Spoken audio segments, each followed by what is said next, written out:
கோபம் அதிகமாக படவே கூடாது. ஒரு அழகான ஒரு ஹதீஸை பாருங்கள். நபி ஹுரைரா ரலியல்லாஹு தஆலா அன்ஹு அன்ன ரஜுலன் قال للنبي صلى الله عليه وسلم أوصاني يا رسول الله. அபூ ஹுரைரா ரலியல்லாஹு தஆலா அன்ஹு அவர்கள் ரிவாயத் செய்கிறார்கள், ஒரு மனிதர் நபிகள் நாயகம் ஸல்லல்லாஹு அலைஹி வஸல்லம் அவரிடத்தில் வந்து அவுசானி யா ரசூலல்லாஹ், நாயகமே எனக்கு உபதேசம் செய்யுங்கள் என்று கேட்டார்கள். அப்போ நாயகம் ஸல்லல்லாஹு அலைஹி வஸல்லம் அவர்கள் என்ன உபதேசம் செய்தார்கள் என்பதாக தெரியுமா? லா தக்தப். ரசூல் ஸல்லல்லாஹு அலைஹி வஸல்லம் சொன்னார்கள், லா தக்தப், கோபப்படாதீர்கள் என்பதாக சொன்னாங்க. அந்த மனிதர் ஃபரத்த மிராரன் قال لا تغضب.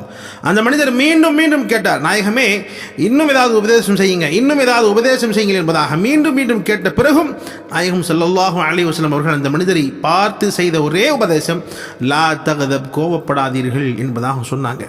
இந்த ஹதீஸ் புகாரி ஷரீஃபிலும் திர்மிதி ஷரீஃபிலும் அஹ்மத் என்ற நூலிலும் பதிவாக இருக்கிறது. எனவே ரசூல் ஸல்லல்லாஹு அலைஹி வஸல்லம் நமக்கு கற்றுக் கொடுத்த ஒரு அழகான ஒரு உபதேசம், நாம் அதிகமாக கோபப்படவே கூடாது.